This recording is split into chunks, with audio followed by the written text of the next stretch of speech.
Okay, let's see. Okay, It's recording? it's recording. Oh, yeah, I see the little this little blinky red dude. Okay, cool. Hey, we're recording. Great.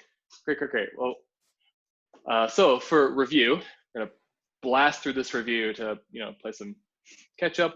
Basically, whoops. We have a string, call it stuff. I am a string. For this string, we can say, one, of course, our string is, when you print it, stuff. When we run this, it's going to be, terribly exciting. There we go. For a moment, I was like, why isn't this running? Okay, so when we run this, you got, our string is I am a string, printing out what's inside of string. But, let's say I wanted to get something else. I could say stuff, well, say string, ignore that. Other stuff equals stuff dot, and then we can look inside of here. And I know that maybe this is a little difficult to see. Hopefully it's projecting well enough. But so there's inside of the string API, there are all of these functions or methods was what they're called in Java, and that they do all sorts of these fun things. They do a lot of extra work for us so that we don't have to do that work. And so I could say to uppercase or to lowercase or all these different things.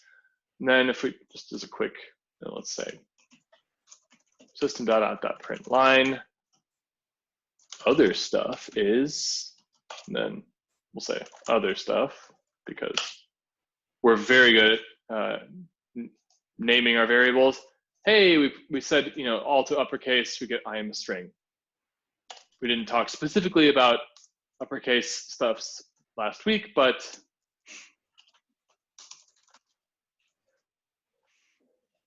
we go along, you don't have to know, as we talked about last week, you don't have to know all of these by heart. I mean, that there's so much stuff in here. But ultimately speaking, excuse me, if you're ever curious about, if you can do something with one of these, you can search through the documentation by literally just searching Java, and then, I searched Java string, and then it took us here. And then so we look through all these methods. We can do character at, specific index. Basically, for these methods, you have something that you pass in oftentimes, and then it'll tell you, like, this is what, comes out of it. This is the return type. Many times it's just a string, or, sometimes it's a Boolean, or sometimes it's nothing and it's void. So all sorts of possibilities. So that was strings in a nutshell. It took us like an hour last week, just 5 minutes this week. And then moving on, excuse me, we also have, we talked about some conditionals. Say int, 5, not 5, 5 equals 5. Who'd have thought? Int 7 equals 7. So if 7 is less than 5, let's say system.out.print. That's not how math works. Else, system.out.print line, math is cool, which I know all of you think that because math is the coolest. It's the best. It's my favorite. My grandpa used to call me Math because he was really hard of hearing and I don't think he knew what he was saying. It was fun. It's fun stuff. So I was called Math for the first 10 years of my life. But math is cool. There we go. It's not me. I'm not cool.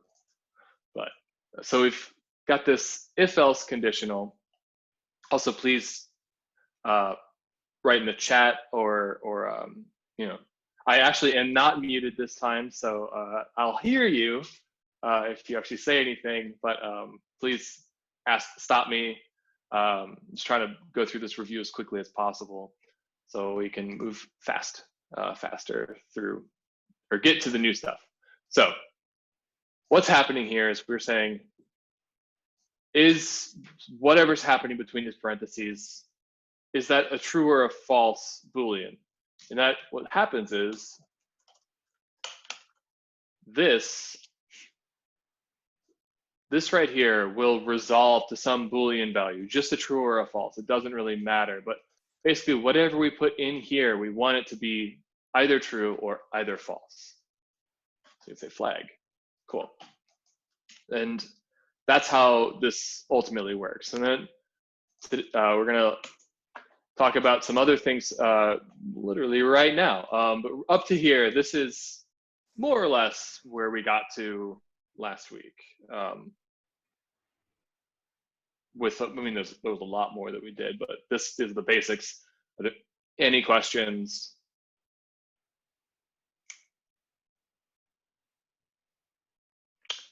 I'll take that silence as a heck no, feeling good. So this is where we more or less left off, but there's a lot more that you can do with, man, excuse me, with conditionals than just saying, you know, like O is, you know, like look at all these things. There's one conditional that I don't expect many people to use, but it's good to know and see it, because you will see it when you're looking through other people's code and you'll be like, what does that even mean? But there's something called a ternary. And so it's essentially an if-else statement in a single line. So what I could say is string, well,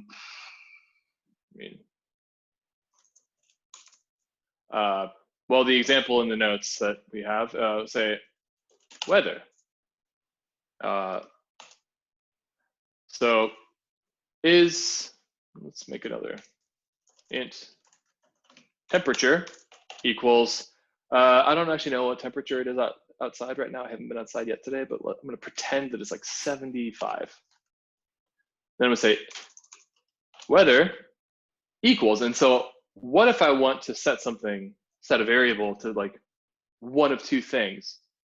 Well, I could just do, you know, I could say string weather, and then if temperature is, you know, greater than 70, whoops, say weather is, you know, warm, or else weather is cold. I could do this. That's fine. In fact, this is probably what a lot of you will do. This is a very valid way to code. But some people like to condense their code into a single line because they can. And so what you'll see is this. We'll say string, do this, the exact same words, weather equals, and then instead of putting an if else, we would say just right here, inside these parentheses, temperature, temperature, right? Okay, temperature greater than 70, and then imagine that this is just the Boolean check, and then we write a question mark and say, okay, so if this is the case, then immediately after the question mark, we're gonna write warm.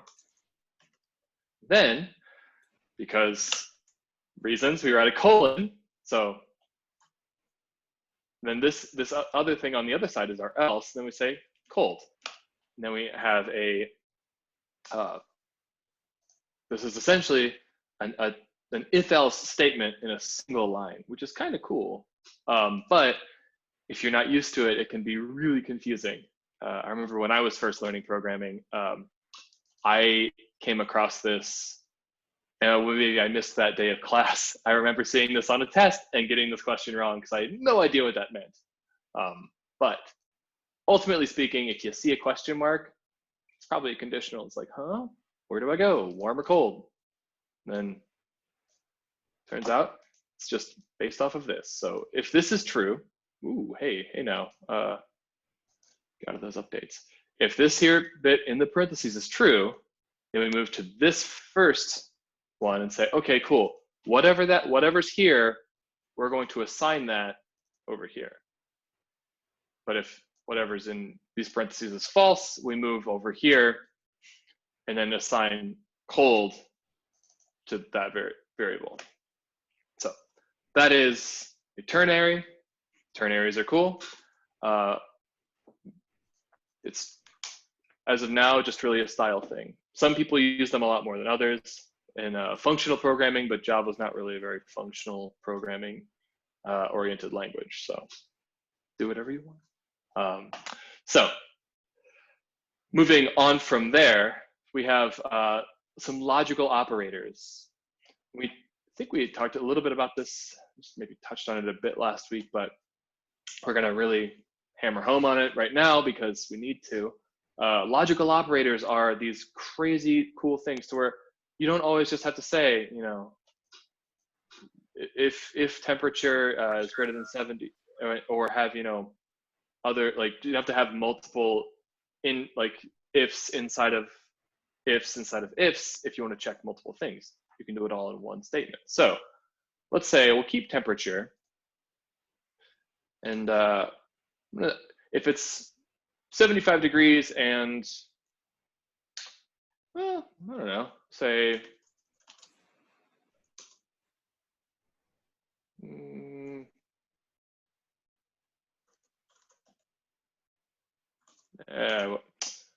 Boolean, let's make a Boolean. It's either sunny or it isn't. So is sunny. That's gonna be true, because, so what we can do, we can say, if, let me just move all these together, it's looking a little messy.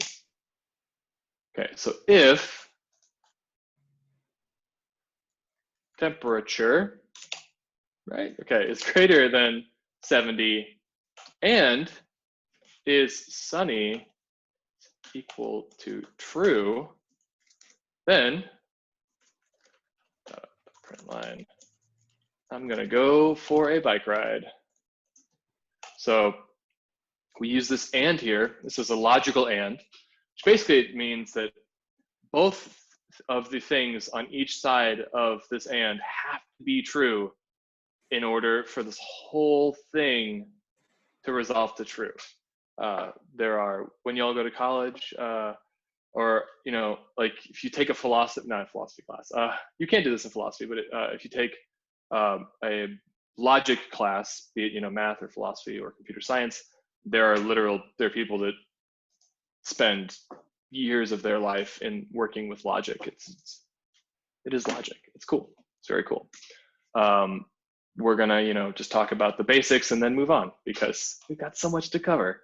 But so we've got, if temperature is greater than 70 and it's sunny, and if they're both true, we're gonna go inside. However, if only one of them is false, let's just run this.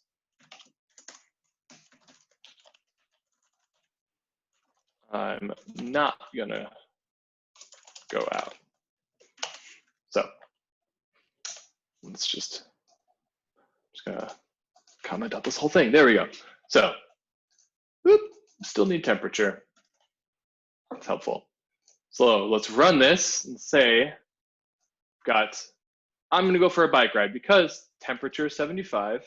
In fact, we can just leave that. Temperature 75 and it is sunny. So both of these are true. Temperature is 75 is greater than 70. Sunny has this true, so true is equal to true. But let's say it's, you know, 60. Then we just run that. So 60 is not greater than 70. So this is false. Right here, the temperature 60 is not greater than 70, so that returns as false. And then, well, this is still true, but since everything on each side has to be equal to true in order to be true, you know, there we go. We can't actually get inside of this bit. So then we pop down to our else statement and we don't go out. And the same thing goes if they're both false, false and false is still false. So that's logical and. Any questions concern. I don't see anything in the chat. Need to pull that up though. I do see something in the chat. There's a chat. Great. Heyo. If the temperature, ooh, that's a great question. All right. So Zoe brought up a grand question there. So will it return false if the temperature is 70? So let's change this back to true. That's solid. So temperature 70 is sunny is true. And if you ever take a discrete don't get out of here, a discrete mathematics class, you'll hopefully cover this. So, or you'll see it now, but there's more to it. But which is why math is cool. Everyone should take as many math classes as possible. But so we have temperature 70. So we have 70. We're checking if 70 is greater than 70. And right now, the way this is, turns out we can see that it's false because we know that is sunny is true. True is going to be equal to true, but 70 is not greater than 70. However, if we wanted to check if it was greater than or equal to, we could do this right here and just say greater than or equal to 70, and then blam, 70 is greater than or equal to 70, but it's not greater than itself. That's a great question. That's super cool. And so we've talked about these, ands and logical ands, but as it turns out, we'll do this, logical and that's two ampersands next to each other. So this is logical and, what we're going to talk about now is logical or. So logical or is different. So if I said if temperature is greater than 70, or, which there's two pipes, which is if you look down at your keyboard right now as I'm talking, and you see the enter button, the button immediately, or the key, the enter key, the key immediately above that with the backslash and then the like straight vertical line on top of it. So if you hold shift and then press that, you'll get these vertical lines or pipes. That's what you use for logical or. So what that does, well, let's try this out. It is sunny equal to true. And then, you know what? I'm just gonna do this. And then also comment that out. So if our temperature is greater than 70 or it's sunny outside, let's try this. I'm gonna go for a bike ride. What happened? Because on our logical and, with that exact same code, ooh, hey now. I'm gonna make this not greater than. So the exact same code up here is down here. If we run that code, we're not gonna go outside. But when we do this, we are gonna go outside. And that's because essentially, when you have a logical or, all that really cares about is whether or not one thing on either side of those pipes is true. So temperature, 70 is not greater than 70. And let's change that to like 40. 40 is cold. Nobody wants to ride their bikes when it's 40. Maybe they do. I would prefer not to. So 40 is cold. 40 is not greater than 70. So this returns false. But it is sunny. So, hey, might as well try it out. Go for a bike ride, even though it's crazy cold. Or, better yet, let's say it's 90 degrees outside. And we want, let's make sunny false. So it's 90 degrees outside and sunny is false. So 90 degrees is, or 90 is greater than 70, but sunny is not true. It is false. So false is not equal to true. But when we run it, because the temperature is greater than 70, we're still gonna go for a bike ride. Could be raining very hard. But you know, we want to ride our bikes. It's a great song. If any of you like Queen, love it. Okay, so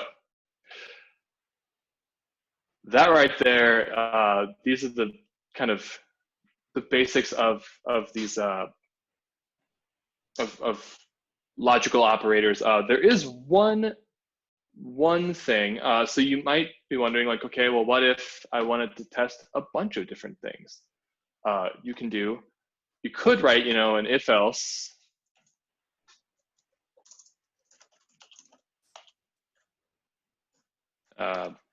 This is going to be else, you know, and then I could put an if in here, like if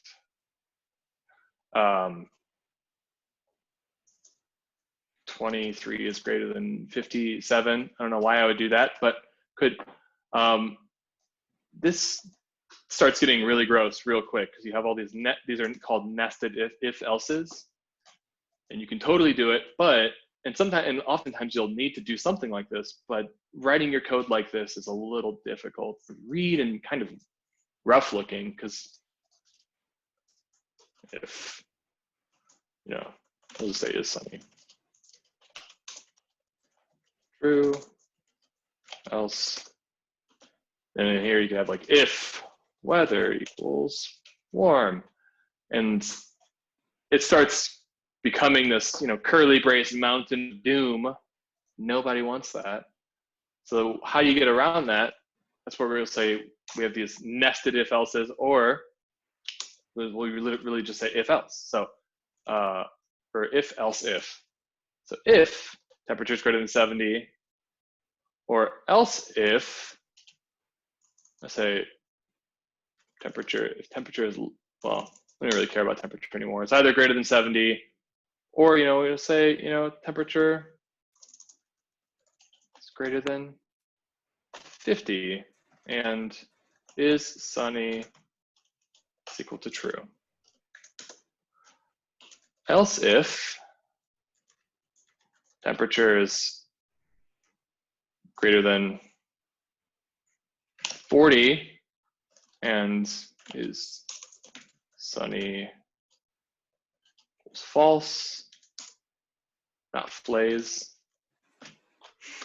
Then we can keep chaining these to do however many things we want. So you can say like, line is beautiful. And here, send that out, print line. Say, it's nice.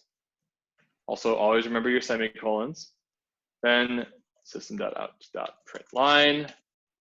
Down here, we'll just say, you know, it's gross. Then finally, we'll end this with an else if we wanted to, and say system.out.println. I don't know. Stay inside. Play video games. Or learn to type. Maybe that's what I should do while staying inside. Video. All right. So these are our nested if else statements.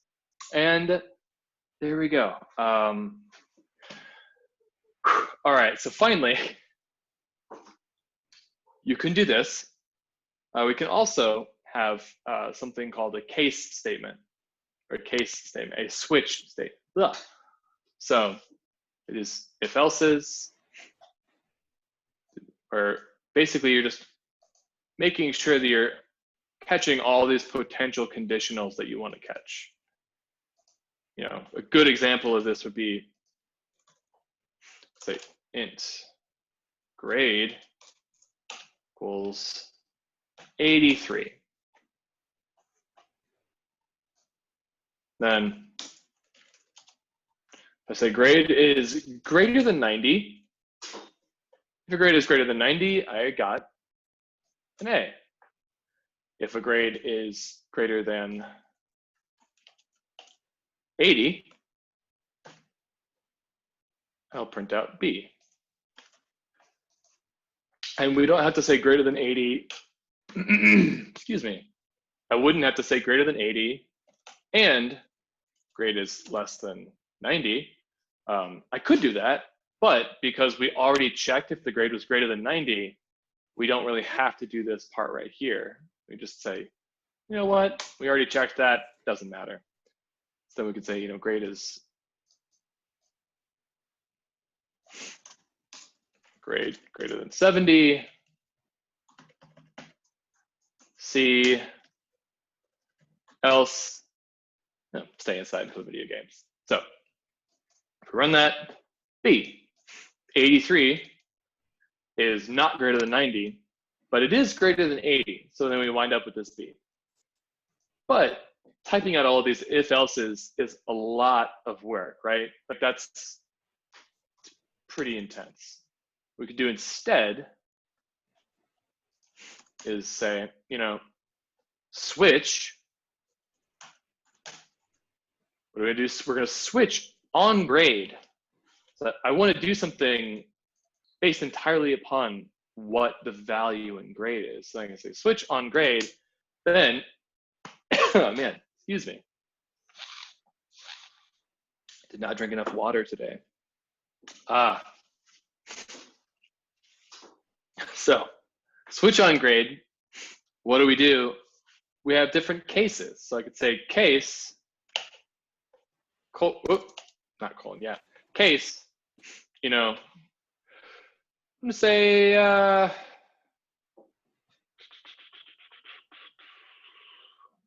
well, this can be mildly difficult to do on grade. There are a lot of cases because it's a number. I'm gonna do this. String equals C. And then we're gonna comment this out because you can't have two things named the same thing. Better yet, we'll say letter grade equal to C, letter grade. All right, cool. So now case A, colon, what we got? Then say system dot out dot, you know, print line. Wow.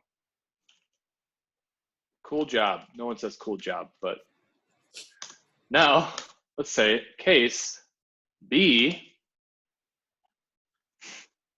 and then let's say system dot out dot print print line super.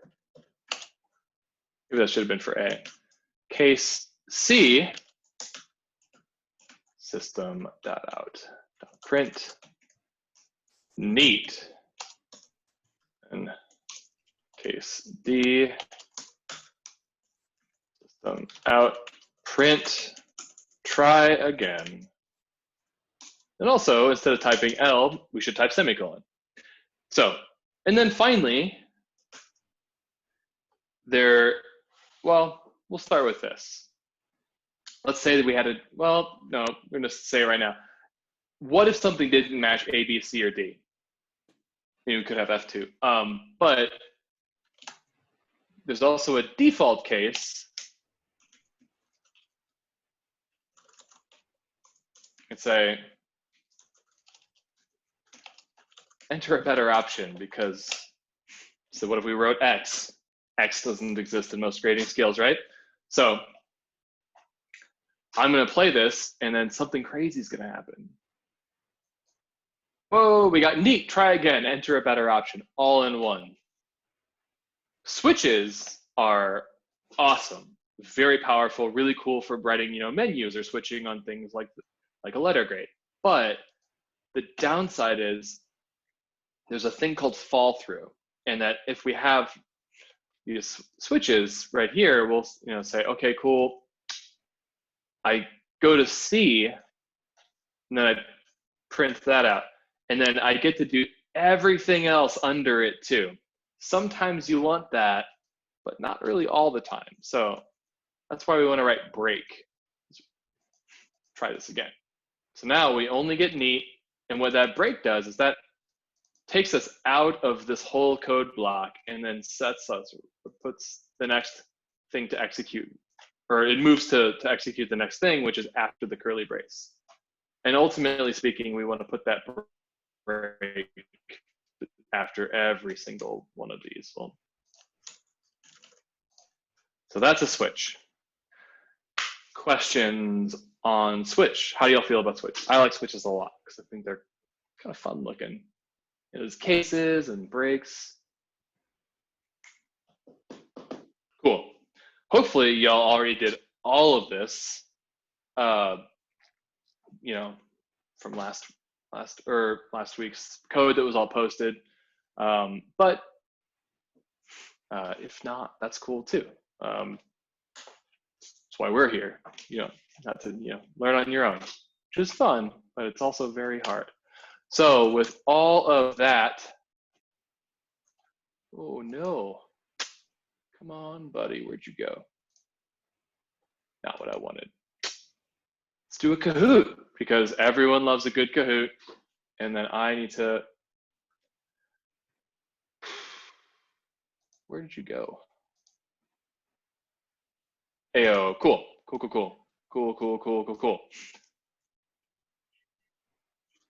Go to this, oh no, hold on, wait. Okay, way cooler to actually hear the music. Log in and play some Kahoot.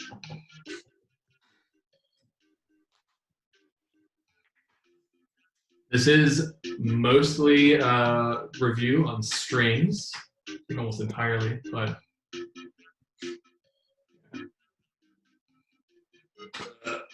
log in. Can't play a game with just 2 people? Oh, there we go. Oh my gosh, okay, cool. Cool. So how many of us are there in today's room? Are there... I think this is all of us. I'm pretty sure I, for whatever reason, can't seem to access. I'm missing one more person. No, I think we're good. Are we good? No, I think we're missing one. I think we're 10. So Yeah, I think there's one more. We're okay. Who are we missing? Oh, got it. All right, perfect. All right, let's do this. So let's start the game. This crazy background.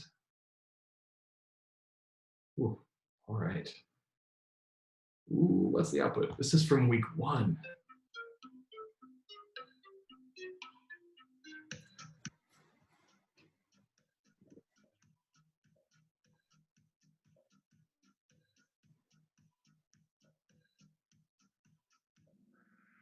Ooh, nice. So that, good work, everyone. So quick brush up on that. Blammo.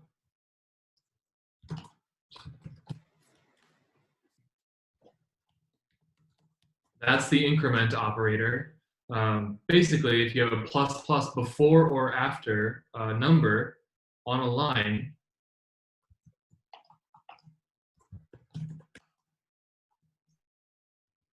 and then if I do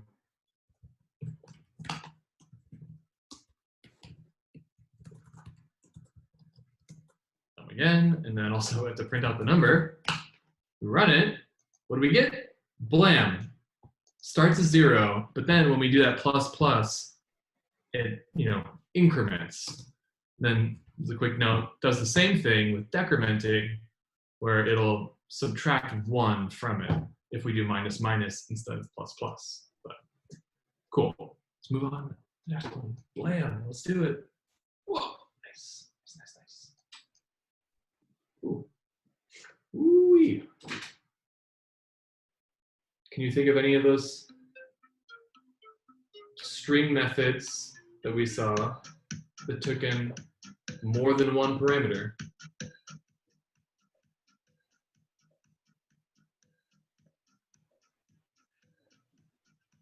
Man, this music, so good. Awesome. As a reminder, you can always find that if you just literally go to Google and search, Java documentation. Or, if you want to search for something specific, string. Then blam, right there. Tell us all about strings. Good work. Let's move on to the next question. We'll rack up those points. Whew, nice. Those points. All right. Which method takes a string as an input parameter?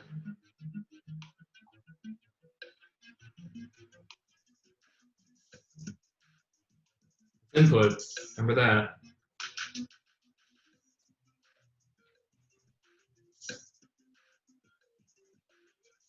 We're passing a string in. Okay. So, check this out. So, think of it like, come on. Think of it like this. So we have these things like index of where we pass in an input.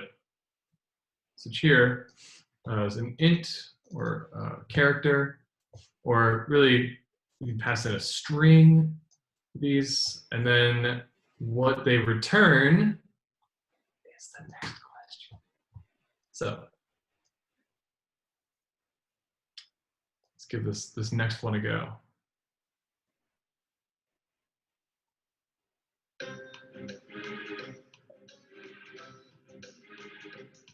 So what method returns a string from the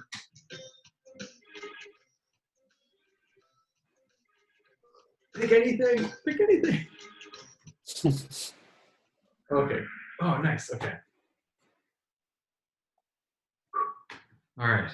So as I pick anything, I mean, it's a test. You gotta guess. It's not really a test, but so what happens is we have these inputs that go between the parentheses. That's what we pass in, and then what things return are these. So that's a return type.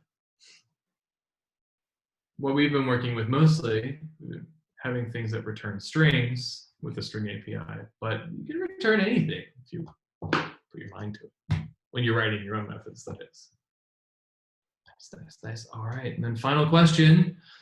Ooh, which returns nothing? What does a void return?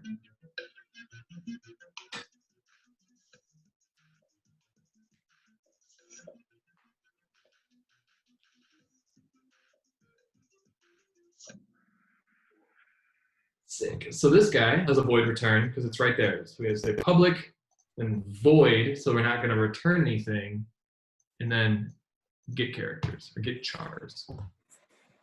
So, whoop, this sweet podium. All right. First place goes to nice work. Beautiful. And now, oh my gosh, huzzah. Nice. All right, back to it. Good work. Good work, everybody. And also, we're moving quickly from that. So we're going to be continuously talking about, all of these things. So I'm not too, if you feel like, that you didn't really get the string API and like that, just, you don't feel 100% comfortable with it, that's okay, because we're going to be, working with this pretty regularly, and it'll eventually settle in. So long as you feel like you're getting the basics, that's all that really matters. Then you can always go back. And also, we're recording this, so you can totally, go back and watch this as many times as you want for reasons. So, all right. So we've dealt with all of these things. I don't know if you remember from talking about strings and we mentioned that they were character arrays. And you might be thinking, like, what the heck is an array? And I guess the question is for you is if you've ever worked with something like Microsoft Excel. which is that a thing you have to work with anymore? Probably. People still use Excel, I think. Yeah, people definitely still use Excel. So an array is essentially, think of it like a giant row of cells. We can place individual things into a cell. And a good way that we write that in code, here, let's do this side by side. As I start Excel, it's going to take forever. So in code, if I have an array, let's say I want an array of strings, I could say, want to have a string array, it's a string, and then you put these two square brackets next to each other. And that's basically showing that you're going to have a list of things. I'm going to say string, and I'm going to do weekdays equals.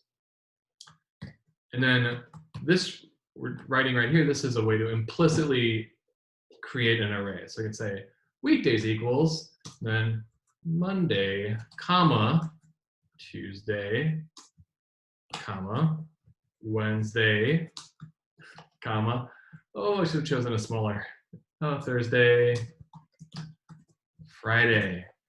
Oh, that's not too much. Cool, so we've got all these days of the week. This is the exact, really in the computer's memory, this is, come on, buddy, there we go. The exact same as saying, I want my weekday, my variable called weekdays. Oh, this is also, can I make this bigger? Yes, nice. But also, there we go. Weekdays, close enough. Just saying like Monday, Tuesday, Wednesday, Thursday, and Friday. To where each of these are their own element inside the array, but we're just calling them, accessing them all as Wednesday. So in code, if I try to, my system.out.print line, and I print out weekdays, cool, but what the heck is that? What the stuff is that? So that right there is a fun story. This is a memory location, and you might very likely will see this many times. You'd be like, what is going on? And what's happening is, in memory, we're basically, this right here is just a reference to somewhere in your computer's memory, and your computer's memory is made up of a bunch of numbers and things like that. So if you ever see something like this, you're gonna know that you're pointing to a reference and not to a specific portion of what you're actually trying to read. So how do we access these things, right? How do I get Monday, my favorite day of the week? It's not remotely true. Not my favorite day of the week. So these little guys right here, these curly square brackets are how we access array elements, right? So I would type weekdays and then put those little square brackets afterwards, and then I'll say 0. What is weekdays of 0? That's Monday, the very first element. What is weekdays of 1? Tuesday. You're probably seeing the pattern here. What is weekdays of 2, not W? So again, Wednesday. So 0, 1, 2. Weekdays of 3, probably. What do you think? Thursday. Whoa, crazy, super crazy. And then weekdays of 4 will be Friday. In this, we harken back. If we go back to last week and remember, so if you remember when we were pulling out character at array, or character out of our string at the index of 0 is giving us the first character. That's because strings are really just arrays of characters. But an array is really just a list that starts counting at 0. So even though our array is 5 elements long, it starts counting at 0, so we only count up to 4. of the indices. And these are called indices for the record, or an index, and then the plural is indices. So we've got weekdays of 4, but what happens if I try to go weekdays of 5? Blam, exception in main thread, index 5 out of bounds for review main. You're gonna see this all the time. This is just an out of bounds exception. That means that you tried to access something that doesn't exist. Our array is only 5 elements long. We tried to access element 5, kind of confusing, but because we start counting at 0, 0, 1, 2, 3, 4, these are our 5 elements. If we try to access 5, that's really our 6th element. That's going to take us out of bounds. This is going to take a minute to get used to. You're going to wonder why anyone ever chose to count like this, but you get used to it and they become second nature. So this is the very basic, of arrays. But so pulling stuff out is cool, but like one of the neat things is that like can actually, I hate Mondays, so I want to say weekdays of 0. Monday, let's turn that to Saturday. Way cooler. So now,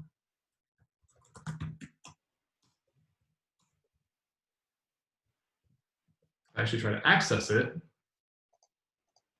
Whoops. Also, I try to access it. So I've changed what's inside of element of 0, and I've changed that to Saturday, which is pretty rad. Doing all of this right, in one swoop. So arrays are cool. Arrays are super cool, right? But what's, I don't want to have to write out. I want to say, system out print line, the days of the week are, and then write Monday, Tuesday, Wednesday, Thursday, Friday, and have a number for each. This right there, let me rephrase that. You could, whoops, also always remember your semicolons, because I forget them all the time. You could do this. There's nothing stopping you doing this.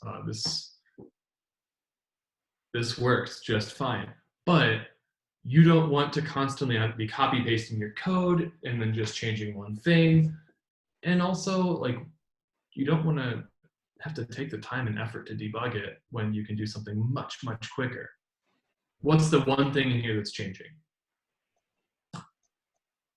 Ooh, hey now. Okay, well, the goofy shift thing isn't working for me. It's just these numbers. Only those numbers are changing, right? So how do we get around that is by using a loop. So there are a bunch of different kinds of loops. And fun story, all the different kinds of loops. We're going to go through each one real quick. The one we're going to settle on is a for loop, but first we're going to start with while loops and do while loops. So a while loop, I'm going to say while, we have to have some Boolean conditional in here. And usually you want that conditional to, change over time. Because if I just say, while true,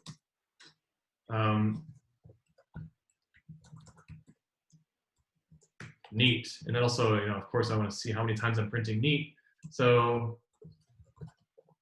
count to 0. Let's count. Then I'll do count plus plus. I run this. Hopefully you can see that just running forever and counting up. We're in 2 millions now, and if we leave this, it's just going to keep counting forever until it actually, well, it won't count forever, but it'll count until that integer overflows, and then it'll break eventually. Don't do that. Don't let this run forever. Infinite loops are cool and fun, but they don't really help us write programs because then we just get stuck in a loop. So what we want to do is have some sort of system here. So we have a list of weekdays. I want to say while count less than 5. Remember 5 being the point where if we try to access weekday of 5, we end up overflowing, causing an error. So instead of writing all of this out, I'm just going to just write this once inside of a loop and say weekdays of, and instead of 0, we're going to say weekdays of count. So count starts at 0. Oops. Then we print out weekdays of count 0, increment count to 1, go back to our loop. Is 1 less than 5? Yes. We check the conditional. Then we hop into, again, say, okay, cool. Print out weekdays of 1, increment count to 2. Is 2 less than 5? Yes. Print out weekdays of 2, increment it to 3. 3 is less than 5, and so forth until finally we get to 5. And 5 is not less than 5 because the number is not less than itself. 5 is equal to 5. And then we just hop out of the loop. So instead of having to print out all of those things, we've condensed our code a little bit. Neat. Also, we changed our weekdays of 0 to Saturday because we hate Mondays. So that's really cool. And so this is a preconditional loop where we actually check the conditional first. There's another kind of loop called the do while, where we do the exact same thing, but we check the conditional afterward. Let's try this out. Oops. Put that in there. So interestingly enough, the other loops don't require this. For the do while, you have to put a semicolon at the very end. I don't know why. Well, the answer is because that's how compilers work, and you'll eventually take a compilers class if you're interested. It's neat stuff. But so a do while loop enters the loop and it doesn't check anything. It just executes these things immediately, and then run it. It does the same thing as the while loop, but it just checks after the fact. Just kind of neat. Both of those are great. Super cool, super fun. But the loop that you're going to use the most, because if you notice we had to have a count and then the while, count is less than 5, it's taking up a bunch of lines. There's a cool loop called the for loop, just does everything in a single line, which we'll probably end up using a lot. And this is hopefully where you start asking questions, because this is where it starts getting a little bit condensed and fun. So say for, because for loop, for. And so we could say int count up here and say count equals 0.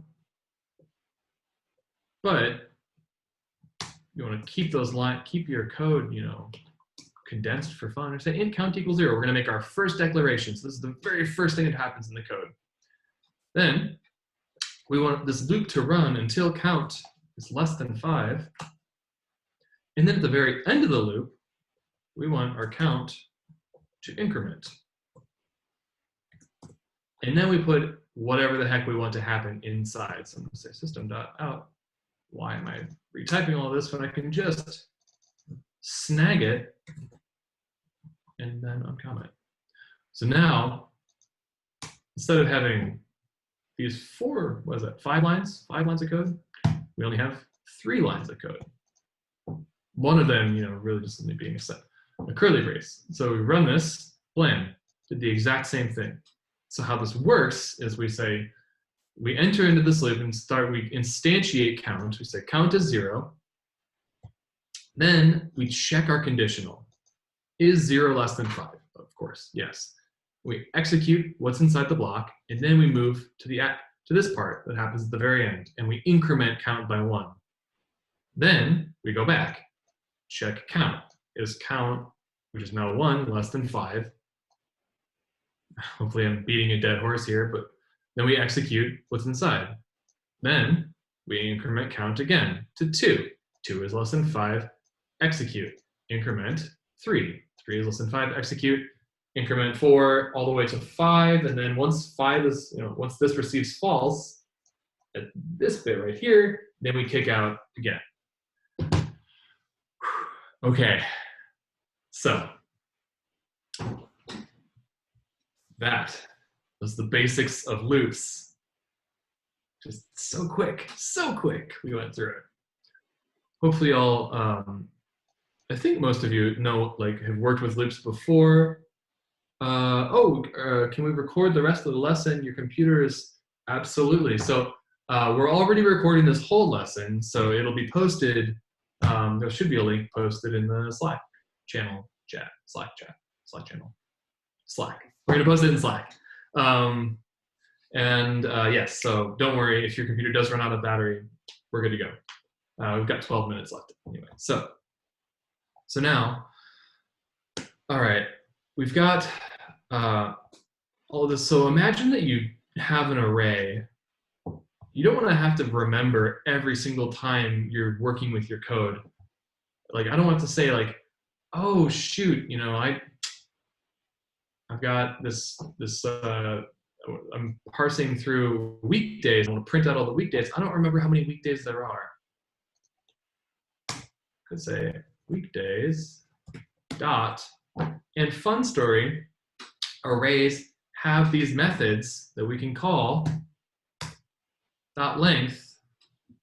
So right there I have weekdays dot length. So now I don't have to remember that 5 is however long my array is. I just have to say length. I want to know how long the length is, and just do dot length. This is one of the things that get used to when you're coding in Java, is that there are a lot of these elements that are inside there are these methods and things that you can access by just putting a dot after your array or after your string. So that way you don't have to write out a bunch of other code or remember a bunch of other stuff.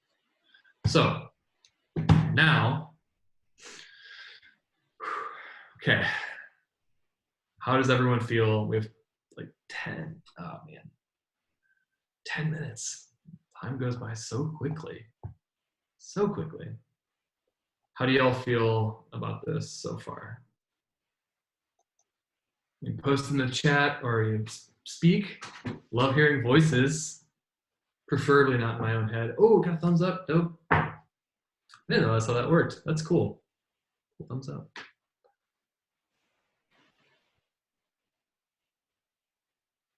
Thank you, Darius, for giving that thumbs up. Well, all right, so now imagine that there's we want a way to search for our code. And so because we're running low on time, imagine that there's a giant list of things. So when you pass in arguments to a function, this is the main function, which can take in these arguments, args, and because we now know what an array looks like, we can say oh cool, args is really just an array of arguments to this function.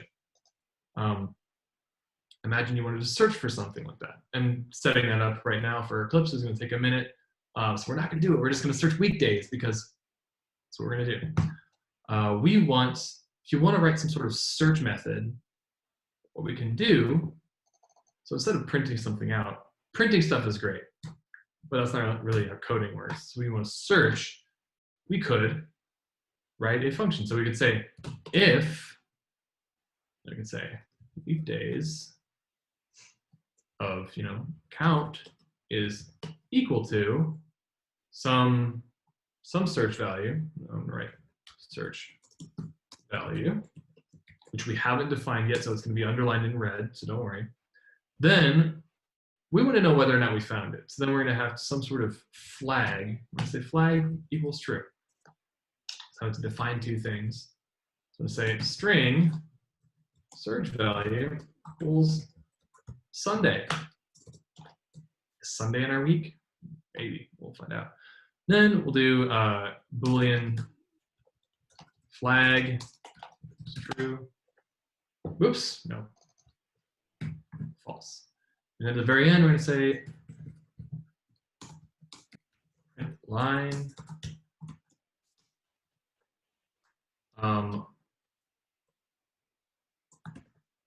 Say search value was found. Flag.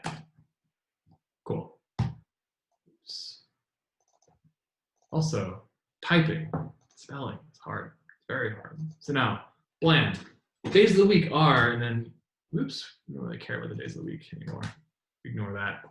So, was Sunday found? No. So what happened was we iterated over this loop over and over and over again, and we checked to see if each day of the week was equal to Sunday. Well, weekdays aren't equal to, you know, weekend days. Let's try Friday. What do you think's gonna happen? What? Friday was found false. What? What? What happened? I really just want to wait here in silence so bad, but there's so little time. I gotta keep moving. So this is also going to happen to you countless times, especially when dealing with strings.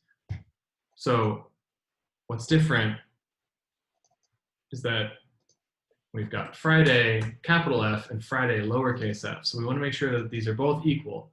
Now what we could do, and what I would highly recommend, but this can be a little dangerous times. You can use these dot. You could say to lowercase when you're comparing strings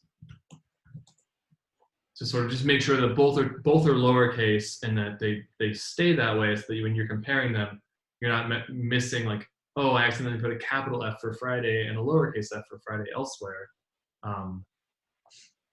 So that's always a good method. It's, you know, sanitizing, you know, your, I don't know what's sanitizing, but it's basically, you want to make sure that what you're comparing, they'll match, regardless of whether or not they're case sensitive. Sometimes you do want case sensitivity, such as passwords. But so now, anyway, don't need to hear me ramble about that. So now if we check it, we say, okay, is lowercase Friday in this thing? Heck yeah, it is. Then we switch our flag to true so that we can print it out. And printing it out isn't really the whole point of this, but a lot of times you'd say like, if flag, you know, line, heck yeah, it's Friday, or, you know, I don't know, I'm not gonna write the lyrics to the song It's Friday by Rebecca Black. I don't know if y'all are old enough to know about that song, but it's a golden song if you haven't heard it. So good. It's terrible. Okay. So, ultimately speaking, arrays are really powerful things. And so you think about them, and it's like for homework this week, to just for you to like really wonder about, I want to show you this. There's a thing called bubble sort. I want to sort of see if you can figure this out throughout the week, how to implement it. So a bubble sort is, let's just,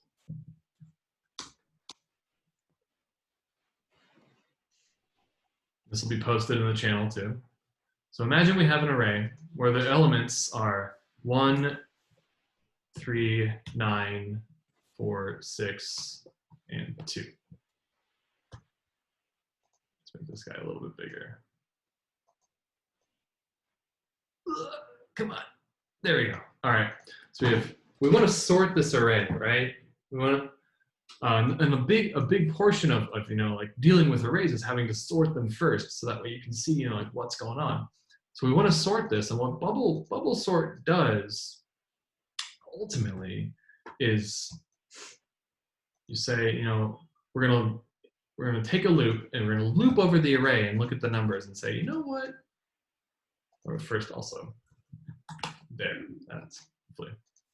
So we're gonna look over the numbers and say, okay, cool, I want this to be in order. So we're going to sort and say like, okay, is 1, or check the number next to it, is 1 greater than 3? No, 1 stays where it is. Check the number. So check the next number, is 3 greater than 9? No, 3 stays where it is. Check the next number, is 9 greater than 4? Heck yeah, it is. Swap 9 and 4. So we swap 4 and 9 right here. Blam. Beautiful yellow. Then we check again. Is 9 greater than 6? Heck yeah, it is. So let's swap 6 and 9. Excel. So now all these 3 swap. And then finally we check, hey, is 9 greater than 2? Again, heck yeah, it is. So 9 and 2. Cool. That's the very first bit of bubble sort. You might have noticed, maybe 2, absolutely not greater than 6 or 4 or 3. So we have to iterate over again. So this would be iteration 0, because we always going to start counting at 0, because that's the coolest number. So now for iteration 1, we check, is 1 greater than 3? No, it stays where it is. Is 3 greater than 4? No, it stays where it is. Is 6 greater than 2? Heck yeah. 6. And then we check, is 9 greater than, or 6 greater than 9? No, so they stay where they are. So the only guys that really swapped here, were these 2. Then you got it, iteration 2, 1, 3, whoops, 3. Then we check 4 and 2, swap those, 2, 4, oops, 2, 4, 6, 9. So we swapped these guys. Then iteration 3, 1, and 2 and 3. I'm gonna swap because 2 or 3 is not, or 3 is greater than 2, so we swap those. Blammo. And then 4, 6, 9. So this is, ooh, you should not have been, come on. So this is the general gist of bubble sort, right? And there are many different ways to make this go faster and to make it work, but ultimately speaking, this is how this works. So what you're gonna wanna do is think about a way where this, well, really where we deal with arrays, and how could you do specifically this? Maybe we want to put, we have, dang it, 6 o'clock. Wait, it would be like 1 minute. Maybe you'd want to put an array. So int r, so I'm,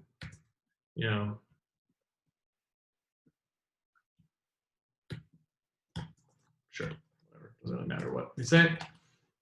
We don't just want to iterate over the numbers and say for, int I equals 0, I is less than r dot length. There we go, r dot length, I plus plus. Also, I is very commonly used as like for an iterator. So if we just loop over it, and if I just try to swap these things here and say, okay, if r of 0 or of I is greater than r of I plus 1, oops, not print,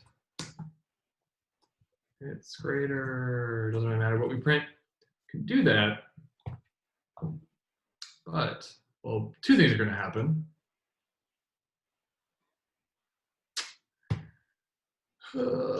Yes, I know. Is really none of these greater than the other one? Yeah, that should have worked just fine. But it's throwing, oh, that's right, okay. So 1, you're gonna run into this issue, absolutely, because we're checking I plus 1, but when we get to the very last index, we're checking I. When we try I plus 1, then we end up going out of bounds. So There are ways to get around this. I'm going to say if I is less than r dot length gth minus 1. And these two. So we're combining a bunch of ideas here. We're saying, so long as we're not at the array length, we're not at 0, 1, 2, 3, 4, 5. So long as we're at 4, so we can check these two numbers and not go out of bounds, we're good to go. Then, if that's true, we check this one and say, okay, cool. Is array at, say we were at 4, is array 2 greater than, or element 2 greater than element 3? 2 is not greater than 3, so it doesn't really matter anyway. But this way, check. We get, it's great, but we only get it once. And how do we deal with this? Well, maybe we'll want to have a loop inside of our loop. How do we do that? For, let's say int, well, I feel like now I'm just doing the bubble sort for you. Okay, think about it. I don't want to give the answer away, but maybe putting that loop inside of another loop is a good idea. The answer is yes, it's a good idea. You want to loop over your array, so if every time you want to create a loop, think of these as the number of times you loop over it, and then you're looping in different directions. I hope that made any sense at all. Also, we will be going over this next week too. So if you feel just like this is mind-boggling, today was a lot, but hopefully it seemed like I got the thumbs up that we saw. Seems like y'all at least have had some amount of work with arrays before. But before we go, are there any questions, any thoughts, any concerns? Also, if you haven't taken the, not quiz, if you haven't taken the survey, please do, because surveys are good. They help us know what we're doing, well or bad.